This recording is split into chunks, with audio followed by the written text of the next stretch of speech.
Bien-aimés frères et sœurs, vous connaîtrez la vérité et la vérité vous affranchira. Ça, c'est pas moi qui le dis, c'est la Bible qui le dit. Mais moi, je vous dis bien, vous connaîtrez la vérité historique, notamment celle de vos ancêtres kémites, et vous aurez une vision globale de ce que c'est que la vraie souveraineté politique. J'ajoute, vous reviendrez à la spiritualité africaine ancestrale et vous comprendrez les enjeux de l'indépendance économique. Et pour terminer, vous accepterez votre identité culturelle kémite et vous obtiendrez deux choses. La première, c'est la paix. La seconde, c'est le développement, à une condition. L'unité de toute l'Afrique noire, l'unité de tous les Noirs du monde entier. Otep à tous, bienvenue sur la chaîne des panafricanistes par essence, par conviction et par excellence. Celle des citoyens kémites par nécessité et obligation de combat.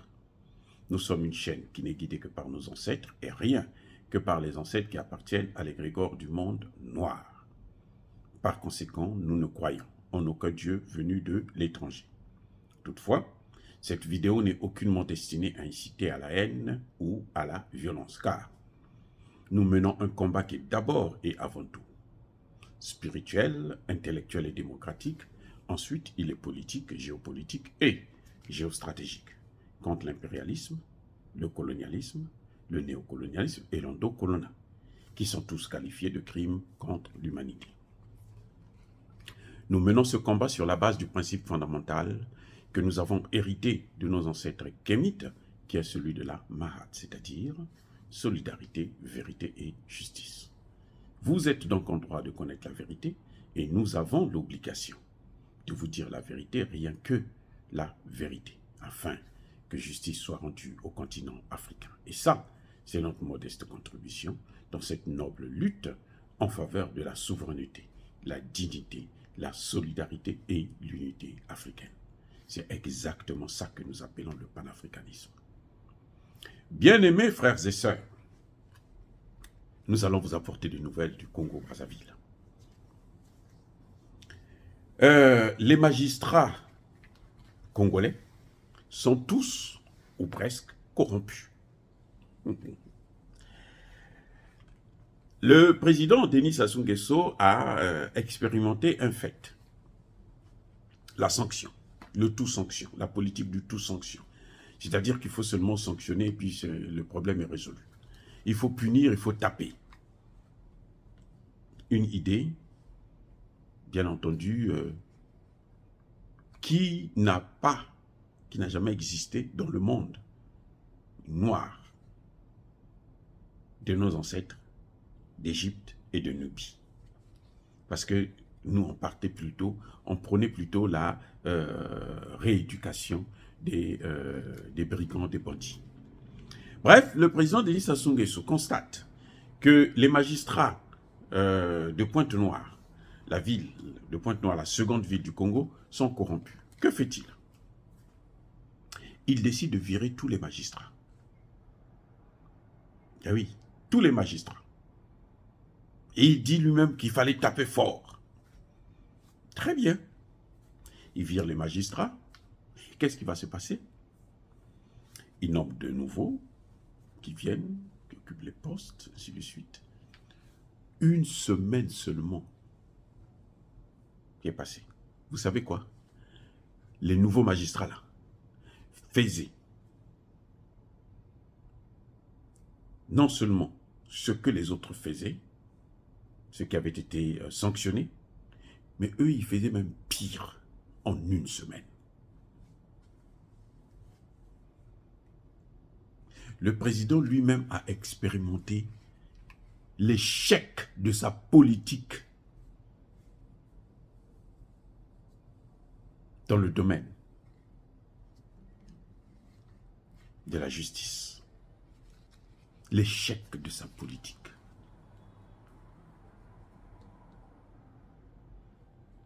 Eh oui.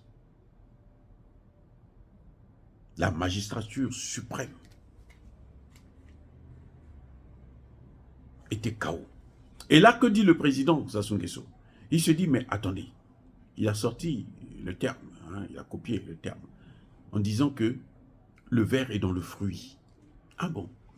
Donc, ils pensent que toute la société est corrompue. Puisque la politique, c'est la politique de sanction. Tu vas virer toute la société, tous les fonctionnaires, et qui va travailler pour toi. Là, en congolais, on dit « Mwenze », c'est-à-dire que bloqué. Il était dans la croisée de chemin. Il ne savait plus où aller, que faire. Mais il n'a pas tiré la leçon, malheureusement. C'est lui qui fait le constat que la politique qu'il a menée n'a pas apporté le fruit, les résultats escomptés. Il récidivise. Ça dit que, bien entendu, il se protège lui-même. Parce que quand c'est comme ça, là, c'est d'abord le premier magistrat qui doit démissionner. Et le premier magistrat, c'est qui? C'est le président lui-même. Si les magistrats, ceux qui te suivent là, toute l'équipe est foutue, c'est que toi-même, qui es à la tête, là, tu n'es pas bon. Il n'avait qu'à s'auto-sanctionner par une démission ou quoi que ce soit. Je n'en sais rien, mais ce serait, puisque c'est sa politique, c'est sanctionné. Qu'est-ce qu'il fait? Il sanctionne 21 autres magistrats. Et là, maintenant, cette fois-ci, c'est à Brazzaville. Il sanctionne 21. Mais je vous dis, c'est toujours des mauvaises solutions pour des réels problèmes. C'est ce qu'on appelle hors sujet en rédaction. C'est ça. Hein? Quand on vous donne un sujet, un problème de mathématiques, là, quand vous ne trouvez pas le bon résultat, vous avez échoué.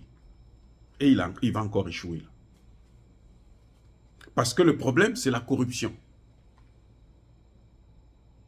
La corruption, c'est éparpillé sur l'ensemble de l'administration. Toute l'administration congolaise est corrompue.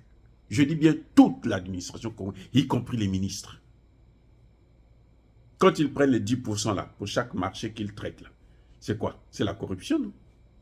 Ce n'est pas prévu par la Constitution, c'est la corruption. Vous venez traiter un marché au Congo, si c'est avec le ministre de la Santé, vous devez lui donner 10%. Si c'est avec le ministre de l'Économie, vous devez donner 10%. Si c'est avec le président lui-même, vous devez donner 10%.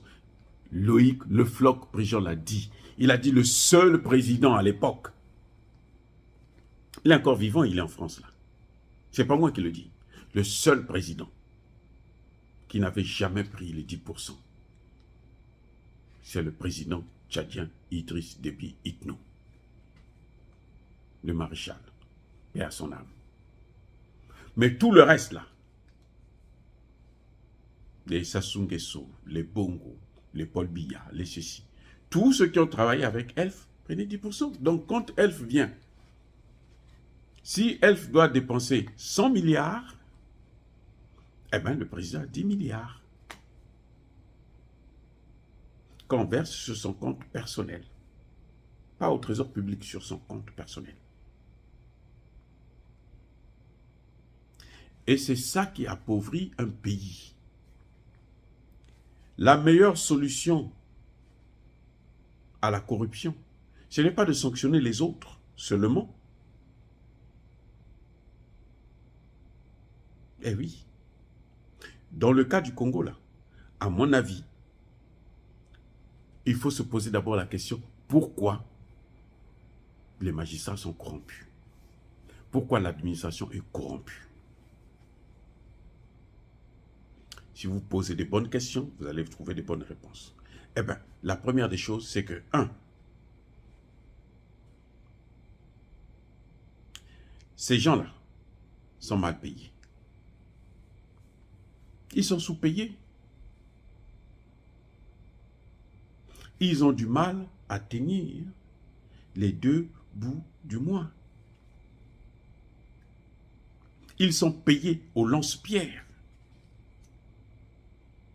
C'est ça, ça dit que le président congolais devait se poser d'abord de bonnes questions. Pourquoi la population là? Pourquoi nos administrateurs là? Pourquoi ces fonctionnaires sont-ils corrompus? Parce qu'ils sont mal payés. Deuxième des choses, c'est que le salaire n'est pas régulier. Il y a des moments où ils passent 2 mois, 3 mois sans salaire. Regardez les retraités. Ils passent 33 mois sans salaire, sans pension. Qu'est-ce qu'ils font? Comment ils vont vivre? Ils sont obligés de s'endetter. Là où ils vont s'endetter, là, ils doivent rembourser cet argent avec des intérêts. Déjà, ils sont payés au lance-pierre. Eh bien, le salaire, quand ils reçoivent leur salaire, ils vont payer les dettes. Ils se retrouvent encore avec une autre dette. Un seul salaire ne peut pas payer la dette qu'il a prise la dernière fois, le mois dernier. Il faut au moins 2 ou 3 salaires. Donc, il faut qu'accumuler les dettes. S'ils veulent régulariser ces choses-là, ils sont obligés de voler. Et que lorsque les salaires ne passent pas, il y a 1 mois, il n'a pas de salaire. Comment il va faire pour nourrir sa femme et ses enfants? Il est obligé d'utiliser les moyens qui sont à sa disposition. Donc, Monsieur le Président, ce n'est pas parce que vous allez sanctionner des magistrats que vous allez résoudre le problème. Non. Posez-vous d'abord la question de savoir quelle est l'origine de ce problème qui se pose. On voit le ministre qui est gonflé, qui est tout content de prononcer les sanctions. Le ministre de la Justice. Mais lui-même, il est corrompu. S'il n'était pas corrompu, là, quand on parle de biens mal acquis, moi, je suis contre les procès de biens mal acquis. Parce que ce n'est pas les biens des Français, ce sont les biens des Congolais. S'il y a des gens qui doivent juger, poursuivre ceux qui sont, qui sont dans cette situation, ce sont bien sûr les Congolais. Donc je ne soutiens pas cette thèse-là. Ça, c'est de l'escroquerie sur l'escroquerie. Mais lorsqu'on parle de ça, le Congo lui-même devait se saisir pour ouvrir une enquête, pour vérifier qu'est-ce qui se passe. La moindre des choses. Pour rendre des comptes à la population. Donc le ministre de la Justice, lui-même, il est corrompu. Maintenant, posons-nous une autre question. Pourquoi le Congo a des difficultés pour augmenter les salaires, pour payer les salaires? Là, nous revenons à un problème que le président Sassou Nguesso ne soulève pas, que les parlementaires congolais ne soulèvent pas, que le gouvernement congolais ne touche pas, et qu'on ne parle même pas de ça à l'université. L'université Marien Ngouabi, là, on ne parle même pas de ça. C'est le problème du franc CFA. Eh oui, c'est le CFA, le problème du franc CFA. Parce que chaque mois, la France doit nous envoyer l'argent pour payer les salaires des fonctionnaires. Et quand le président n'a pas signé un contrat qui est favorable à... eh bien, on lui jette des pots de bananes. Et oui, on retarde, on fait ceci, on fait cela. Puisque les recettes du Congo là, sont pillées, la douane, là, c'est des grands pilleurs. Les douaniers congolais, ils sont riches, et extrêmement riches. Parce que ce sont des pilleurs, des voleurs.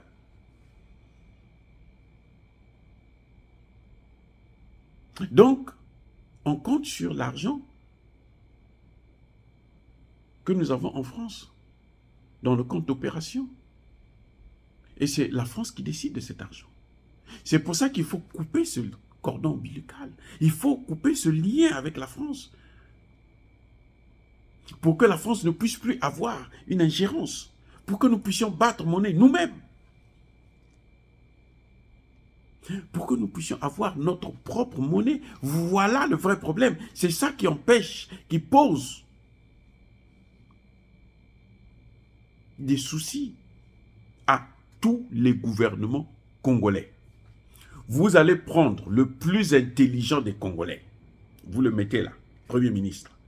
Tant que ça va être avec ce système monétaire, eh bien, il va échouer lamentablement, comme ils sont en train d'échouer encore aujourd'hui.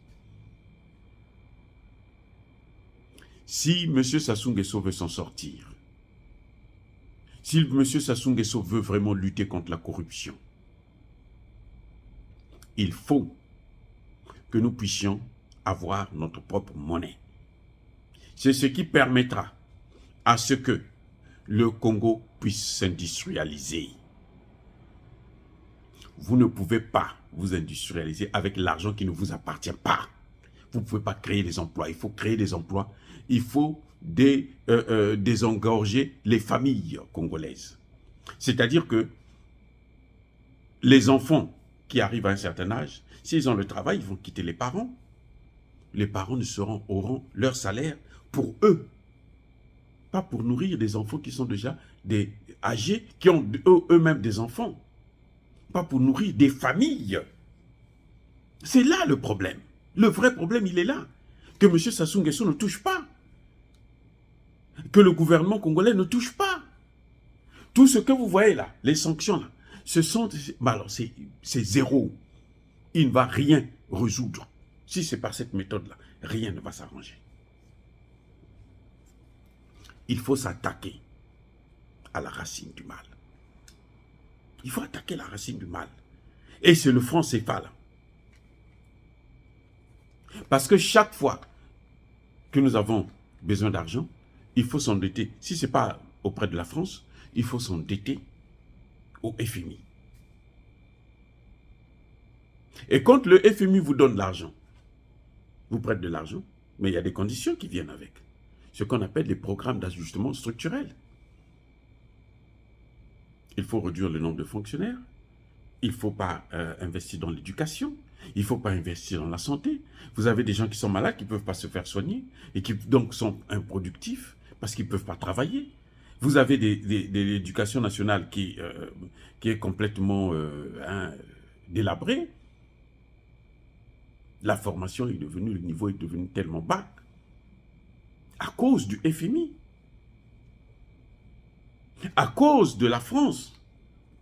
Parce que même quand le FMI vous donne l'argent, ça ne vient pas directement en Afrique, au Congo. Ça va d'abord en France, puisque c'est la France qui doit changer ça. Eh oui. Le FMI n'a pas de CFA. Si vous voulez le CFA, il faut passer par la France. Et la France a le droit de prendre ce qu'elle veut. Donc quand le FMI vous donne 100 000, la France a le droit de prendre une partie. C'est pour ça qu'ils viennent prendre des valises d'argent pour la campagne présidentielle, ainsi de suite. C'est pour ça. Quand Macron est venu à Brazzaville récemment, là, vous croyez qu'il est venu comme ça pour se balader? Pour vos beaux yeux? Mais il est venu prendre l'argent. Le président ne va pas vous le dire parce qu'il sait que s'il le dit, Emmanuel Macron va le virer, il va le tuer même.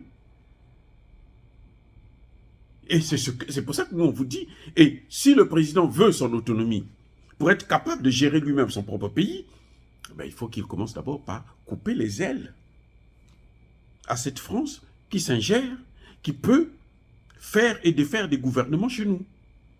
Et pour ça, il faut passer par ça, par la sortie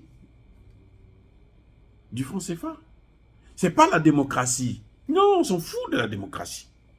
Aucun pays au monde n'est démocratique d'ailleurs, y compris la France. Il n'y a pas de démocratie en France. On a vu comment Macron a été élu par un jeu une manipulation de la presse.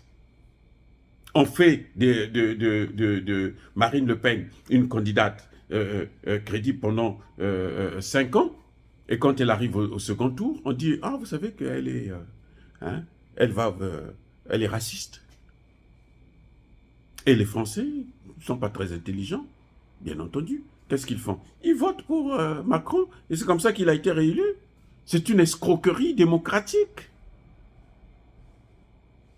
Donc, M. Sassou Nguesso, si j'étais votre conseiller, je vous dirais que ce n'est pas la bonne solution de sanctionner. C'est régler les problèmes du fond de la population. Il faut créer des emplois. Parce qu'une famille congolaise a trop de charges qu'elle est obligée de voler. Il faut lui permettre de ne pas avoir trop de charges. Ou la permettre de ne pas avoir trop de charges. Pour ça, il faut créer des emplois. Mais vous ne pouvez pas créer des emplois si vous n'industrialisez pas le pays. Et pour industrialiser le pays, il faut que vous ayez le contrôle de votre monnaie. Ce n'est pas avec la monnaie de quelqu'un d'autre que vous allez vous enrichir. Non. Liboke, on dit en congolais, Liboke ya moninga kusomba kwangate. Ce n'est pas moi qui le dis. C'est ça la réalité. Voilà comment ça s'explique dans l'économie congolaise. Ce n'est pas parce que vous avez sanctionné les magistrats, les pauvres magistrats. Je comprends, ils se sont mal comportés, il faut agir. Mais si vous voulez vraiment régler le problème, il faut passer par le problème de fond. Il faut attaquer l'arbre à la racine. Si vous coupez le tronc, ça va repousser. C'est la racine qu'il faut voir. Et la racine, à mon avis, c'est d'abord ce céphale. C'est ça qui nous empêche. C'est comme un péage pour la France. Si vous voulez même créer une entreprise, il faudrait que la France donne son OK. Il faut que la France puisse vous donner les devises. Vos devises à vous. Nos devises. Pour notre pétrole, pour notre bois. Il faut qu'elle décide. Ce qui n'est pas normal. Et elle prend 75% de nos réserves. 75%. Le pillage. Le plus grand scandale au monde. L'Afrique donne, les pays francophones à la France, 500 milliards de francs CFA chaque année. Oh, dire cela, c'est inciter à la haine ou à la violence. Non, il y a ma colère, il y a ma lèvre. Nous sommes des intellectuels. Le Congo nous appartient. C'est à nous d'agir, nous devons faire nos propositions. Parce qu'il ne faudrait pas qu'on dise demain, mais vous êtes des intellectuels, vous étiez où quand le pays était en train de s'auto-détruire, quand les Congolais, certains Congolais étaient en train de détruire le pays. Et nous, on vous dit, voici la solution. C'est comme ça qu'on pourra régler l'ensemble des problèmes de corruption. Et après, là, maintenant, on pourra sanctionner. Parce que vous êtes dans des conditions où vous n'avez pas besoin de voler. Là, maintenant, on peut dire, non, mais écoutez, vous avez mal fait, on doit vous sanctionner. Mais si vous sanctionnez maintenant ceux qui viendront là, ceux qui vont les remplacer, ils feront la même chose. Vous l'aviez déjà expérimenté et vous tombez encore dans le même piège. C'est grave, ça. Il y a un problème, là, sérieux. Vous n'avez pas de conseiller, monsieur Sassou Nguesso, vous n'avez pas de conseiller. Et un bon leader se reconnaît par le choix de ses collaborateurs. Fin de citation. Alors, bien-aimés frères et sœurs, je persiste et je signe. Soyez bénis, abondamment bénis par le Dieu des Kémites et par nos ancêtres angélistes. Mais que tous ceux qui persécutent le continent africain, tous ceux qui le pillent et le déstabilisent, qu'ils soient noirs, qu'ils soient blancs, qu'ils soient chinois, arabes, russes, indiens ou qui que ce soit, qu'ils soient punis, maudits, foudroyés, neutralisés, effacés, écrasés par ce Dieu des Kémites et par nos ancêtres angélisés. Vive l'Afrique éternelle, j'ai dit et j'assume.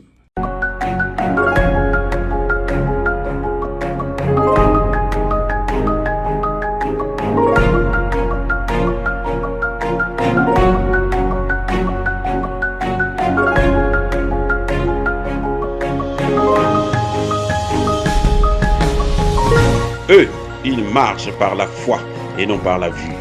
Mais moi, je vous conseille vivement de marcher par la connaissance scientifique et historique, notamment celle de nos ancêtres kémites, par les cinq sens et par l'intelligence.